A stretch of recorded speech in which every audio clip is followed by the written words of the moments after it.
Quiero mostrarles una cámara que no es ninguna novedad realmente, pero a menudo me preguntan sobre la cámara que utilizo o recomiendo.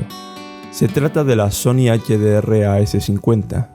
Es una cámara sencilla, manejable y robusta, con un tamaño bastante aceptable y un peso aproximadamente de 165 gramos, a tener en cuenta si lo vamos a montar en el fusil. La carcasa está fabricada para aguantar 60 metros de profundidad, de sobra con margen para el uso general, y a destacar respecto a los modelos anteriores, su tapa con un cierre más seguro y una junta de mejor calidad.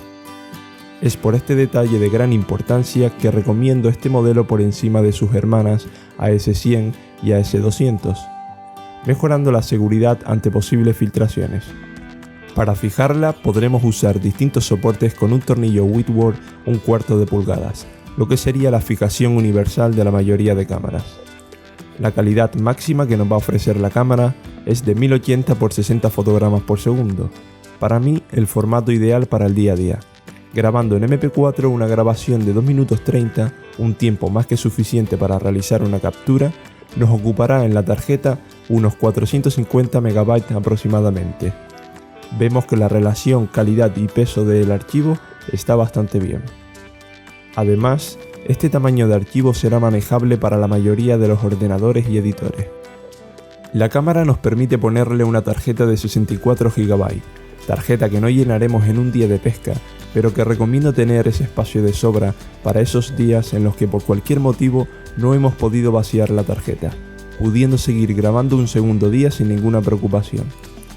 Además del formato MP4 que recomendamos para el uso diario, Sony ofrece también un formato de mayor calidad, pero que nos consumirá más batería y ocupará más espacio en la tarjeta, un dato a tener en cuenta. La batería es uno de los puntos fuertes de esta cámara, permitiendo grabar más de 50 acciones de pesca de 3 minutos cada uno, suficiente para no quedarnos sin grabar ninguna bajada. La cámara dispone de 5 botones y una pantalla donde solo mostrará el menú de ajuste, el botón de grabar, desde la que podremos encender y comenzar a grabar directamente, el botón de encendido para encender la cámara sin grabar y el botón de menú y sus 2 botones de desplazamiento por el menú.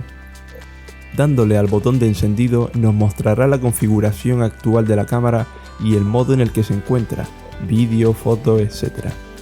Con el botón de desplazamiento podremos cambiar el modo y una vez apagado quedará guardado ahí. Pulsando el botón menú accederemos a las 3 opciones posibles: configuración actual, ajuste de la cámara o ajustes del modo en el que se encuentra, en nuestro caso vídeo. Para acceder a cualquier opción deberemos desplazarnos y pulsar el botón de grabación. En la primera ventana encontramos la opción del modo avión, Wi-Fi para conectarlo al móvil con la aplicación, Bluetooth y la opción de formatear la tarjeta. En la segunda ventana tenemos la opción de cargar o no por USB, opciones de sonido, LED de grabación, grabación con un solo botón o no y tiempo de autoapagado o no.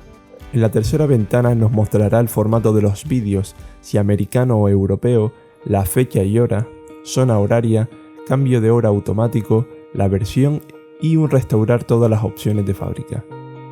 En los ajustes del modo, en este caso de vídeo, tenemos lo siguiente. En la primera ventana nos ofrece los distintos formatos de vídeo. Después, si lo queremos en MP4 o en máxima calidad. El estabilizador, campo de visión, zoom digital y voltear la imagen. En la segunda ventana podemos variar la iluminación de grabación, la escena, la temperatura del color, modos de vídeo, micrófono y reducción de ruido.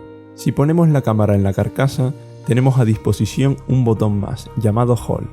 Nos servirá para bloquear los 2 botones que pueden encender la cámara. Esto es ideal para su transporte. Si en medio de la navegación dejamos la cámara con el resto del equipo o en cualquier modo de su transporte, puede pulsarse en un botón accidental y grabar hasta que nos demos cuenta, gastando nuestra batería y recalentando la cámara. Para un uso normal de pesca, tengo la cámara configurada de la siguiente manera. Todas las conectividades las tengo desactivadas. El sonido lo tengo limitado para que solamente suene al encender y al apagar. El volumen lo tengo a tope para poder oírlo bien. Solo tengo un LED de aviso de grabación, no necesito más. Tengo la opción de encender con un solo botón, olvidándome de tener que encender la cámara. De esta manera, con la cámara apagada, aprieto el botón de grabación y como ven, ya ha comenzado a grabar. Volvemos a pulsar el botón y deja de grabar. Y tengo que se autoapague en el menor tiempo posible. En los ajustes de vídeo. En 1080x60 fotogramas por segundo es donde más calidad he observado que ofrece. En MP4 la calidad que ofrece es suficiente y el consumo de tarjeta y batería es menor. En mi caso tengo el estabilizador de imagen, que reduce automáticamente el ángulo. Esta opción solamente es recomendable para llevar la cámara en la cabeza. La escena la tengo en natural, pero si quieres tener una imagen más colorida, la otra opción es recomendable, evitando el uso de filtros. El ajuste de temperatura, yo lo tengo en un valor fijo, pero el uso en automático hará que la cámara se adapte a las condiciones de luz que hayan en cada momento. Si siempre pescamos con las mismas condiciones de visibilidad, recomiendo buscar el valor fijo que mejor nos vaya. Después de la siguiente opción, la tengo en neutral.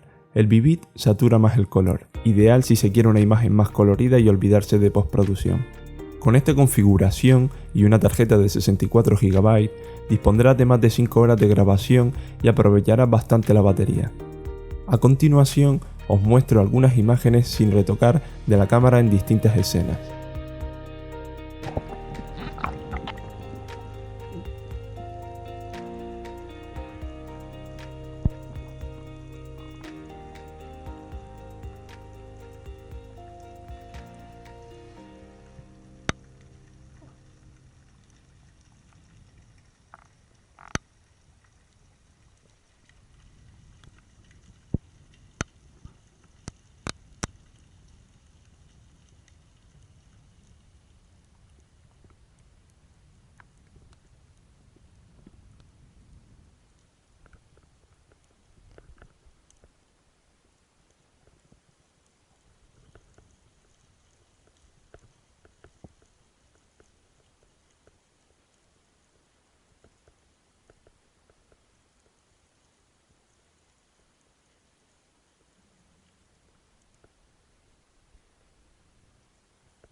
No lo sé, es muy grande la cueva. Y se mete para un lado. Hay un mero delante. Cuando he disparado y he subido, he mirado fuera y estaba subiendo un mero. Creo que era un mero o una bade. ¿Grande? No. No, que un kilo. No, más. 3. A lo mejor cerca. No lo sé, lo vi muy lejos, ¿eh?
El tema de conectar la cámara al móvil, tendremos que activar el Wi-Fi, tanto de la cámara como del móvil.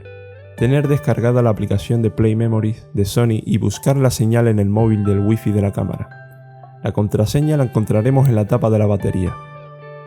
Así podremos controlar la cámara desde el móvil y probar los distintos ajustes para verlo desde la pantalla del móvil.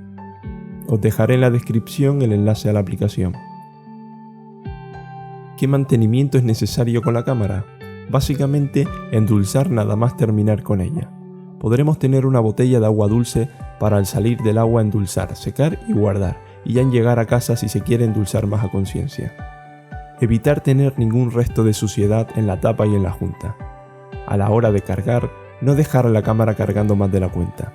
Mientras cargamos se iluminará una luz y dejará de iluminarse al terminar. Evitar grabar sin parar todo el rato.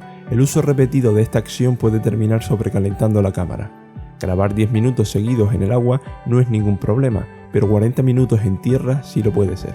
¿Qué tarjeta utilizar con nuestra cámara para disfrutar al 100% de ella? Una tarjeta de clase 10 de alta velocidad de escritura de al menos 50 MB por segundo. Te dejaré en la descripción un enlace a esta tarjeta.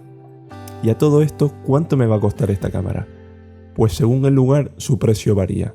En Amazon podemos encontrarla desde los 140 a 180 euros según la fecha. Os dejaré un enlace también para poder adquirirla.